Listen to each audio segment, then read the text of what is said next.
Welcome back. Andhra Pradesh intermediate first year and second year results ఈరోజు intermediate board release చేసింది.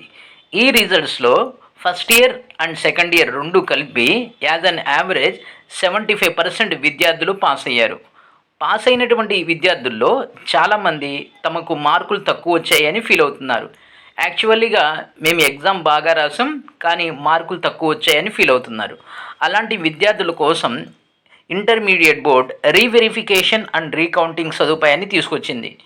ఎవరైతే ఈ విధంగా మార్కులు తక్కువ వచ్చాయి అని అనుకుంటున్నారో వాళ్ళు ఎయిదర్ రీవెరిఫికేషన్ ఆర్ రీకౌంటింగ్కి ఆర్ బోత్ రెండింటికి కూడా అప్లై చేసుకోవచ్చు. ఈ వీడియోలో మీకు ఈ రీకౌంటింగ్ అండ్ రీవెరిఫికేషన్ ఎలా అప్లై చేసుకోవాలో చెప్తాను.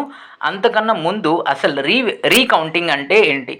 రీకౌంటింగ్ అంటే మనం రాసిన ఆన్సర్ స్క్రిప్ట్ని కౌంట్ చేస్తారు, ఓన్లీ రీకౌంట్ చేస్తారు.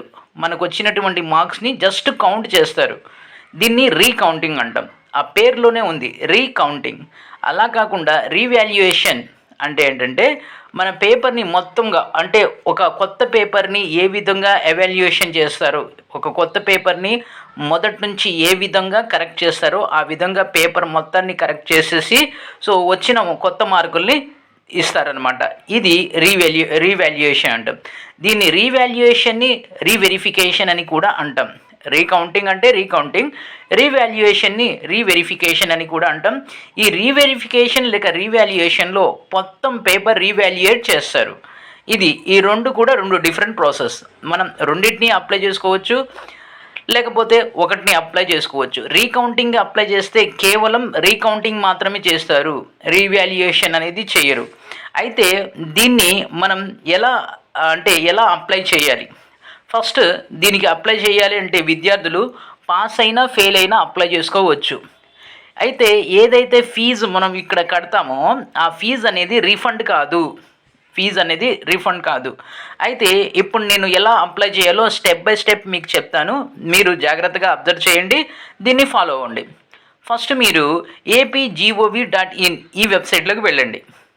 ఎయిదర్ మొబైల్ ద్వారా కానీ లేక ల్యాప్టాప్ ఆర్ కంప్యూటర్ ద్వారా కానీ ap.gov.in ఈ వెబ్సైట్లోకి వెళ్ళండి.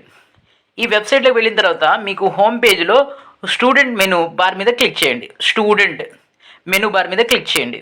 తర్వాత అక్కడ మీకు recounting or reverification of valued answer script అనే ఆప్షన్ కనబడుతుంది.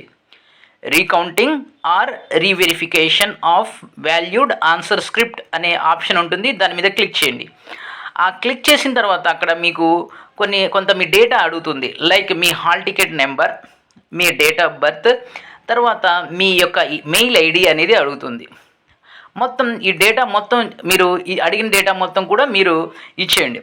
ఆ తర్వాత కింద ఒక లింక్ ఉంటుంది, గెట్ డేటా అనే లింక్ ఉంటుంది. ఆ లింక్ మీద క్లిక్ చేయండి.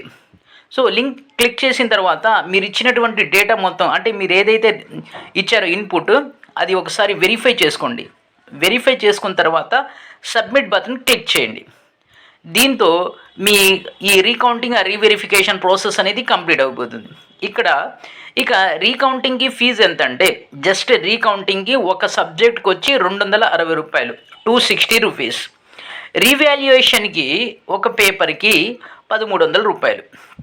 ఇంకోసారి చెప్తున్నాను, రీకౌంటింగ్కి ఒక పేపర్కి వచ్చేసి 260 రూపీస్. అదే రీవెరిఫికేషన్కి ఒక పేపర్కి వచ్చేసి 1300 రూపాయలు. మీరు రీవాల్యుయేషన్ రీవెరిఫికేషన్ ఇది కనుక చేయించుకుంటే ఇక రీకౌంటింగ్ చేయించుకోవాల్సిన అవసరం లేదు. ఎందుకంటే మీ పూర్తి పేపర్ని ఒక కొత్త పేపర్, ఫ్రెష్ పేపర్ ఏ విధంగా కరెక్ట్ చేస్తారో ఆ విధంగా కరెక్ట్ చేస్తారు. మీకు నమ్మకం ఉంది ఖచ్చితంగా నాకు మార్కులు పెరుగుతాయి అన్నప్పుడు మీరు రీకౌంటింగ్కి కానీ రీవెరిఫికేషన్ కానీ చేయించుకోండి.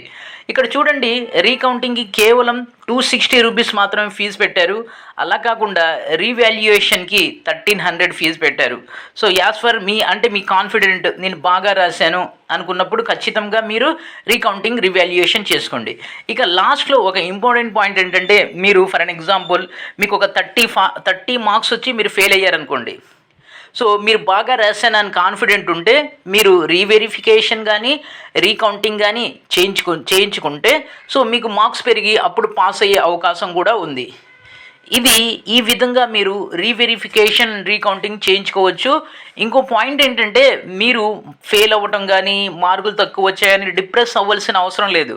సో చాలా సందర్భాల్లో ఇంటర్మీడియట్ లెవెల్లో ఈ విధంగా కొన్నిసార్లు హ్యూమన్ మిస్టేక్స్ వలన, అంటే టీచర్స్ కరెక్షన్ చేసే ప్రాసెస్లో కొన్ని మిస్టేక్స్ వలన మీకు అన్యాయం జరిగి ఉండొచ్చు. సో కాబట్టి మీరు రీవెరిఫికేషన్ కానీ రీకౌంటింగ్ కానీ చేయించుకోండి. అంతేగాని మీరు డిప్రెస్ అయిపోయి సో మీరు ఎక్స్ట్రీమ్ స్టెప్ అనేది తీసుకోవద్దు. ఇది వీడియో. ఈ వీడియోని లైక్ చేయండి, షేర్ చేయండి, సబ్స్క్రైబ్ చేసుకొని ప్రక్కనే